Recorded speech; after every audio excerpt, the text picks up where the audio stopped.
देशभक्त भाई छन्नूसिंग चंदिले म्हणजे महाराष्ट्रातील सोलापूर जिल्ह्याचे एक लढाऊ व्यक्तिमत्व. स्वातंत्र्यपूर्व काळातील स्वातंत्र्य लढ्यातील एक जागीर ज्योत. भारताच्या स्वातंत्र्यासाठी 11 वर्ष तुरुंगवास भोगला होता. स्वातंत्र्य प्राप्तीनंतर भाईजी 1947 ते 1952 आणि 1957 ते 1962 या काळात ते निवडणूक जिंकून आमदार झालेले असे हे महान व्यक्तिमत्व. भाईजी म्हणजे तरफदार, चारित्र्य संपन्न, स्पष्ट वक्ता, जिद्दी, सहकार्याची भावना जोपासणारे व्यक्तिमत्व. ते ज्या ठिकाणी सभेसाठी जात असत त्यावेळी त्यांच्याबद्दलची घोषणा म्हणजे आला रे आला, वाघ आला. त्यामुळे त्यांच्याबद्दल अभिमानाने असे म्हणावासे वाटते, दिन खून के हमारे यारो न भूल जाना, सय्याद में हमारे चुन चुन के फूल तोडे, दो बूंद आंसू उन पर प्यारो बहाते जाना. भारताच्या स्वातंत्र्यासाठी अनेकांनी आपल्या प्राणाची आहुती दिली. त्यामध्ये सोलापूर जिल्हाही आघाडीवर होता. त्यामध्ये छन्नूसिंग चंदिले यांची जीवनगाथा. वयाच्या 12व्या वर्षी त्यांनी गिरणी कामगारांच्या संपास मदत केली. इसवी सन 1918 साली झालेल्या या संपास भीमरावांचा संप म्हणूनही ओळखले जाते. सन 1920 रोजी सोलापुरात राष्ट्रीय परिषद भरली होती. त्यावेळी लोकमान्य टिळक व ॲनी बेझंट हजर होत्या. त्यांच्या भाषणाने छन्नूसिंग अतिशय प्रभावित झाले. त्यानंतर त्यांनी दारूच्या दुकानासमोर निदर्शने केली. परदेशी मालावर बहिष्कार टाकण्याबाबत प्रचार केला. ब्रिटिशांच्या फोडा आणि जोडा या नीतीमुळे सोलापुरात हिंदू मुस्लिम यांच्यात तणाव निर्माण होत असे. 1923 ते 1925 या कालावधीत छन्नूसिंग चंदिले यांनी त्यांच्या वयाच्या 18व्या वर्षी दोन्ही जातीच्या लोकांना एकत्रित बसवून त्यांच्याशी प्रभावी संवाद साधला. त्यामुळे सोलापुरात शांतता राखण्यास मदत झाली. सन 1928 साली स्वातंत्र्य सेनानी हुतात्मा जगन्नाथ शिंदे, कुर्बान हुसेन आदीच्या नेतृत्वाखाली गिरणी कामगारांच्या संपात छन्नूसिंग चंदिले यांनी कृतीशील भागीदारी केली. युथ लीग चळवळ ज्यावेळी सर्व देशभर सुरू होती त्यावेळी तरुणांमध्ये स्वातंत्र्याची प्रेरणा जागृत राहावी, तसेच सोलापूर शहर आणि जिल्ह्यात तरुणांमध्ये आणि सामान्य जनतेमध्ये जनजागृती करण्याचे काम वयाच्या अवघ्या 21व्या वर्षी त्यांनी केले. यास ते काँग्रेसचे सभासद बनले. महात्मा गांधींना मे 1930 मध्ये ब्रिटिशांनी अटक केली. त्यांचे पडसाद सोलापूरमध्ये उमटले. याच वेळी गिरणी कामगार संपावर गेले. 8 मे 1930 रोजी सोलापुरात एक मोठी भव्य मिरवणूक निघाली. यामध्ये छन्नूसिंग चंदिले यांनीही आपला सहभाग नोंदवला. यावेळी सोलापूरमधील जनतेने ताडीची झाडे तोडली, पोलीस चौकी जाळली, सेशन कोर्ट जाळले. दिनांक 8 ते 12 मे 1930 असे 4 दिवस सोलापूर जिल्ह्यामध्ये ब्रिटिशांचे राज्य नव्हते, तर सामान्य लोकांचे राज्य होते. सोलापूर नगरपालिकेवर तिरंगा झेंडा फडकवण्यात आला. ब्रिटिशांनी परिस्थिती बघून मिलिटरीची कुमक मागवण्यात आली आणि सोलापूरमध्ये दिनांक 12 मे 1930 रोजी मार्शल लॉ पुकारण्यात आला.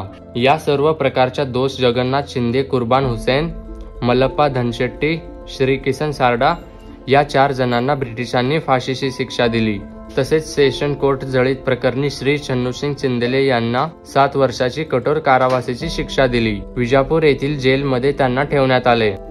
या जेलमध्ये अनेक नामवंत स्वातंत्र्य सेनानी सहवास लाभला. छन्नूसिंग यांच्या मनावर गांधींची विचारसरणी आणि मार्क्सवादातील आर्थिक समतेची विचारसरणी यांचा प्रभाव पडला.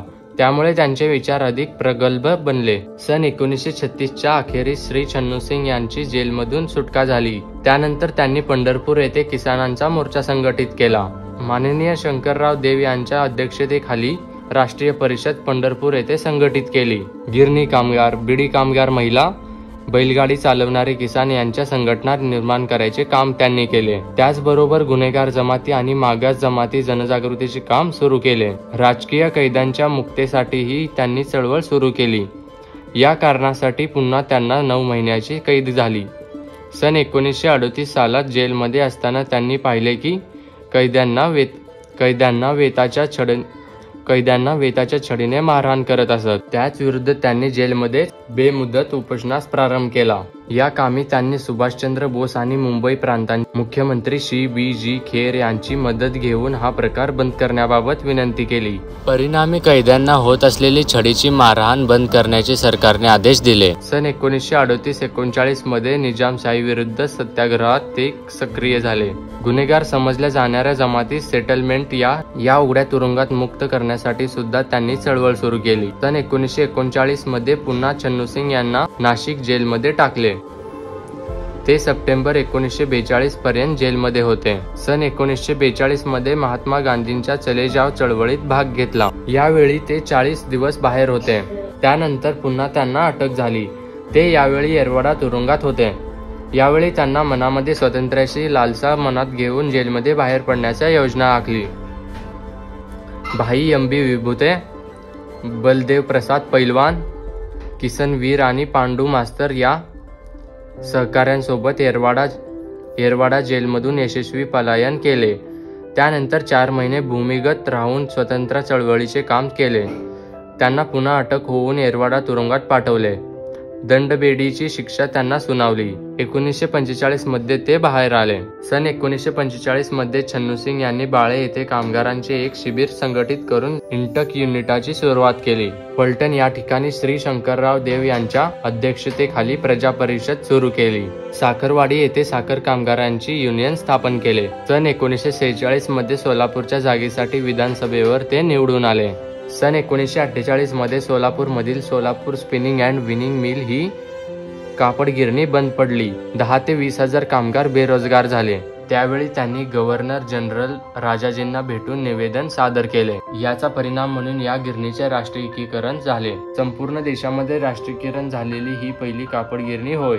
दिनांक 15 ऑगस्ट 1947 रोजी सोलापूर कलेक्टर कचेरींसमोर तिरंगा ध्वज फडकावण्याचा मान छन्नू सिंग यांना मिळाला. सन 1950 रोजी सोलापूर जिल्ह्याचे राष्ट्रीय काँग्रेसचे अध्यक्ष होण्याचा मान त्यांना मिळाला. सोलापूरमधील नरसिंग गिरजी कापड गिरणी बंद पडण्याच्या अवस्थेत होती.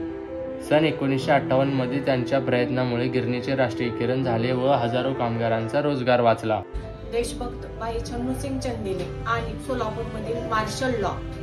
मार्शल लॉ म्हणजे काय तर विशिष्ट अशा परिस्थितीमध्ये ज्यावेळेस देशात किंवा देशातील काही भागामध्ये न्याय व्यवस्था ही सैनिक तसेच मिलिटरीच्या ताब्यामध्ये येते. या सैनिकी नियमाला मार्शल लॉ असे म्हणतात. कधी कधी युद्धाच्या वेळेस एखादा प्रदेश जिंकल्यानंतर या क्षेत्रात मार्शल लॉचा उपयोग केला जातो. भारताला स्वातंत्र्य मिळाल्यानंतर सुद्धा भारतीय संविधानानुसार 352 या अनुच्छेदानुसार राष्ट्रपती युद्ध, बाह्य आक्रमण आणि आंतरिक अशांती यावेळी मार्शल लॉचा उपयोग हा नियम केला गेलेला आहे. मग मार्शल लॉ आणि छन्नू सिंग चंदिले यांचा सहसंबंध. सोलापूर हे 9, 10, 11 आणि 12 मे 1930 रोजी शहर ब्रिटिश मुक्त होतं. म्हणजे 4 दिवस भारताला स्वातंत्र्य मिळण्या अगोदर सोलापूर शहराने स्वातंत्र्य मिळवले. त्यावेळेस असं म्हटलं जायचं की ब्रिटिश राज्य गेलं आणि गांधीजींचं राज्य आलं. याचा उल्लेख जुने कम्युनिस्ट पुढारी A.M.R. चारी नावाचे ख्यातनाम कायदेपंडित त्यांचं आत्मचरित्र memories of an independent revolutionary यामध्ये केला गेलेला आहे.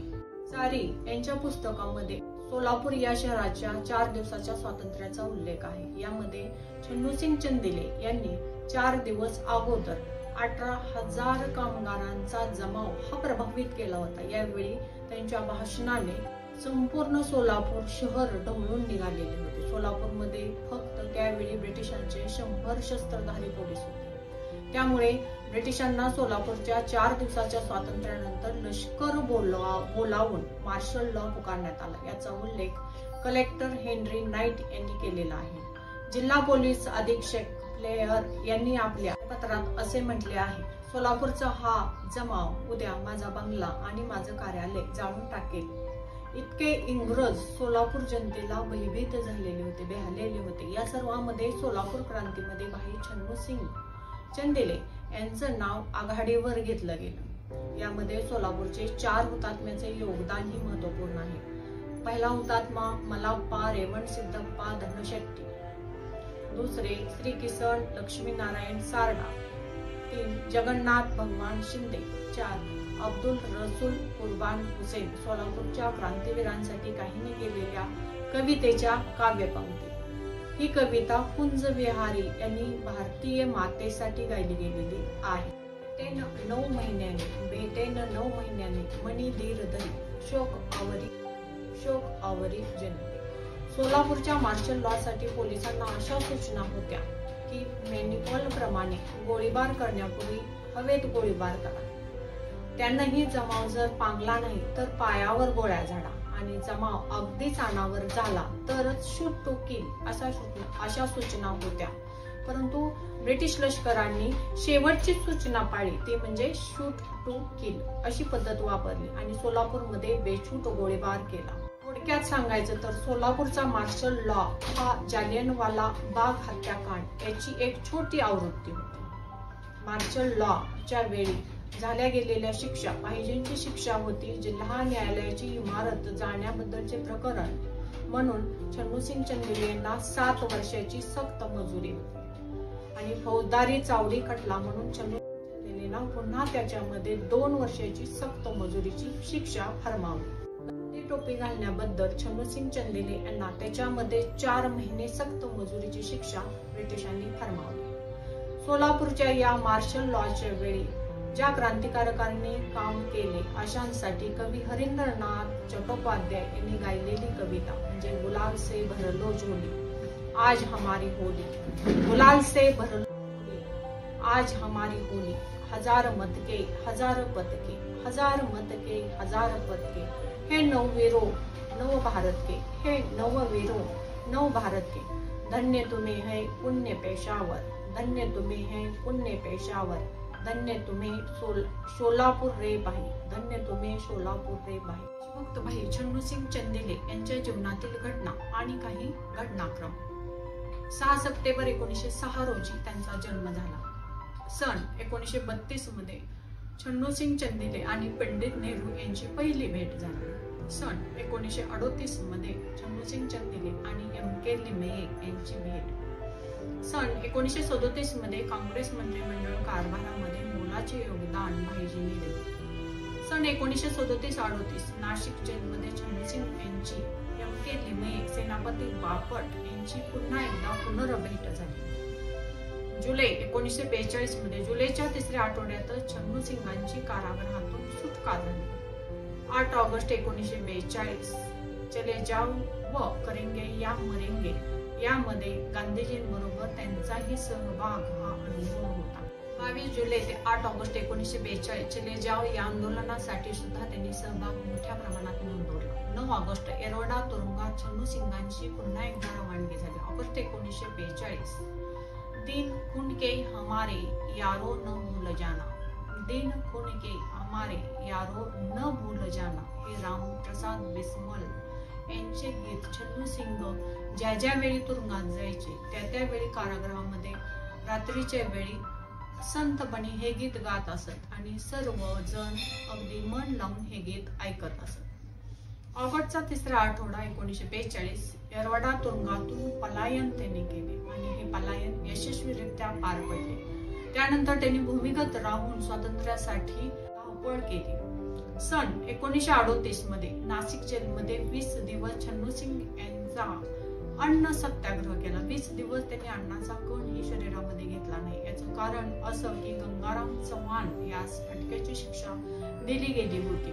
या कारणास्तव सन 1952 ते 1957 इंटकचे महाराष्ट्र शाखेचे अध्यक्ष छन्नूसिंग चंदेले हे झाले आणि हे अध्यक्षपद लगातार त्यांनी 16 वर्ष इंटकचे अध्यक्ष म्हणून कारभार पाहिला. सन 1964 मध्ये महागाई विरोधी लढ्याचे नेतृत्व त्यांनी केले. दिनांक 8 मे ते 12 मे 1980 आद्य स्वातंत्र्य स्मृती सुवर्ण महोत्सव यांचे छन्नूसिंग कार्याध्यक्ष म्हणून त्यांची निवड करण्यात आली. 1934 ते 1936 येरवडा तुरुंगात छन्नूसिंग आणि सदाशिवराव ख्रिस्ती यांचे बंधू पुरुषोत्तमराव यांनी एकत्र 2 वर्षाचा कालखंड घालवला. सन 1945 छन्नूसिंग आणि मधुकर पंते यांची भेट झाली. 1946 काँग्रेस पार्टीमध्ये भाई छन्नूसिंग विजयी झाले. 24 सप्टेंबर 1947 रोजी भाई छन्नूसिंग चंदेले आणि सौ गजराबाई हे एकमेकांच्या विवाह बंधनामध्ये अडकले. सन 1937 ते मृत्यूपर्यंत भाई छन्नूसिंग चंदेले यांना कायदेशीररित्या 25 वर्ष कारावासाची शिक्षा अशा पद्धतीने त्यांच्या जीवनामध्ये भोगली. सन 1952 मध्ये सोलापूर जिल्ह्यासाठी तलावांना मान्यता व त्यासाठी आवश्यक असणारा शासनाचा निधी त्यांनी मिळवला. 15 ऑगस्ट 1947 ला ज्यावेळी भारत देश स्वतंत्र झाला त्यावेळी सोलापूर नगर परिषदेवर भारताचा पहिला तिरंगा फडकावण्याचा मान छन्नूसिंग चंदेले यांना मिळाला. सन 1937 मध्ये नंदी बी कंबळे गुरुजी व छन्नू सिंगांची भेट झाली. सन 1957 मध्ये छन्नू सिंग आमदार म्हणून निवडून आले. सन 1942 मध्ये सोलापूर सब जेलमध्ये भाई छन्नू सिंग आणि शंकरप्पा धनशेट्टी यांची भेट झाली. सन 1927-28 मध्ये छन्नू सिंग आणि मल्लैया राव कोली यांची पंजाब तालीम मंडळामध्ये भेट घडली गेली आणि 22 डिसेंबर 1985 मध्ये छन्नू सिंग यांचा महापरिनिर्वाण दिन म्हणून ओळखला जातो. जय हिंद, जय भारत. देशभक्त भाई छन्नू सिंग चंदिले आणि त्यांचं कामगारांबद्दलचं केलेलं कार्य 1930 ते 1937 या कालखंडामध्ये 7 वर्षाची शिक्षा भोगून झाल्यानंतर ते कारागृहातून बाहेर आले आणि त्यानंतर त्यांनी स्वतःला कामगार चळवळीमध्ये पूर्णतः स्वतःला झोकून दिले. काँग्रेसच्या कामगार चळवळीचे त्यांनी नेतृत्व केले. सोलापुरात मोठ्या प्रमाणात असलेल्या कापड गिरण्यातील कापड कामगारांचे संघटन करणे, त्यांच्या कल्याणासाठी प्रयत्न करणे आणि त्यांना आपल्या स्वातंत्र्य चळवळीच्या आंदोलनात सक्रिय करून घेणे हे काम त्यांनी अगदी मन लावून केले. भाई छन्नू सिंग चंदिले म्हटल्यानंतर आपल्या समोर उभा राहतो तो एक उमदा तरुण, भाईजी या नावाचं वलय आणि भांडवलशाहीच्या विरोधामध्ये उभा राहणारा, समाजवादावर प्रचंड प्रेम करणारा आणि समाजवादी विचारसरणीने भारावलेला एक कामगार नेता आपल्या समोर उभा राहतो. स्वातंत्र्याच्या अगोदरच्या कालखंडामध्ये ही कामगार संघटना भक्कम करण्याचं काम त्यांनी केले, पण त्यांच्या या कार्यामध्ये सरदेसाई, मीनाक्षी साने, कराडकर, वेंकप्पा मडूर अशा नेते मंडळींनी सुद्धा भाई छन्नू सिंगांना विविध कामगार संघटनेमध्ये काम करण्यासाठी मदतीचा हात पुढे केला. छन्नू सिंग चंदिले यांनी कामगार चळवळीचे काम करून कामगारांना न्याय मिळवून देण्याचे काम त्यांनी केले. ते इंटकचे संस्थापक सदस्य तर होतेच, त्याशिवाय इंटकचे अध्यक्ष म्हणून 16 वर्ष त्यांनी हे पद भूषवले. इंटक म्हणजेच काय तर all India trade union Congress. इंटकचं काम पसरवण्याचं काम भाई छन्नू सिंग यांनी मोठ्या परिश्रमाने केले. मुंबई बाहेरील सोलापूर, कोल्हापूर, औरंगाबाद, नागपूर, नाशिक अशा औद्योगिक शहरांच्या ठिकाणी इंटकच्या माध्यमातून कामगार चळवळ वाढीस लावण्याचे काम त्यांनी मोठ्या निष्ठेने केले. त्यामधील काही गिरणीची कामगिरी पुढीलप्रमाणे तर बेकारी निवारण कायद्याखाली सरकारने नर्सिंग गिरजी मिल चालवायला घेत कामगारावर कोसळणारी बेकारीची कुऱ्हाड थांबवली. या देशामध्ये गिरणी सरकारने ताब्यात घेऊन चालवण्याचा हा पहिला प्रयोग घडून आला आणि याचं सर्व श्रेय हे भाई छन्नू सिंगांना जाते. यानंतर मग अनेक आजारी पडणाऱ्या गिरण्या सरकारने चालवायला घेतल्या. या धोरणाची सुरुवात ही सोलापूरच्या नर्सिंग गिरणी यापासून झाली. याचे मोठे प्रयत्न हे भाई छन्नू सिंग चंदिले यांनी केले आणि हे मोठे श्रेय आपल्याला इतिहासामध्ये नमूद केलेले दिसून येते. इंटक ही कामगारांची संघटना ही भांडवलदारांना अनुकूल असू नये तर इंटक ही कामगारांचे राज्य यायला पाहिजे या विचाराने चालणारी संघटना बनली पाहिजे असा ध्यास भाई छन्नू सिंग यांनी घेतलेला होता. महाराष्ट्रातील काँग्रेसमधील समाजवादी विचाराचे नेतृत्व भाई छन्नू सिंग यांनी केले. याशिवाय भाई छन्नू सिंग हे स्टेट ट्रान्सपोर्ट कामगार युनियनचे अध्यक्ष होते सोलापूरमध्ये आणि एकूणच राज्यामध्ये एसटी कामगारांची युनियन उभी करणे, रेल्वे कामगारांची युनियन उभी करणे हे भाईजींनी अत्यंत निष्ठेने काम केले. त्याचबरोबर कामगारांच्या संघटना त्यांनी नुसत्या उभ्या केल्या नाहीत तर त्या आपल्या कुशल नेतृत्वाने मजबूत करण्याचं काम सुद्धा त्यांनी केलं आणि कामगारांना अन्यायाविरुद्ध लढायला सुद्धा शिकवले.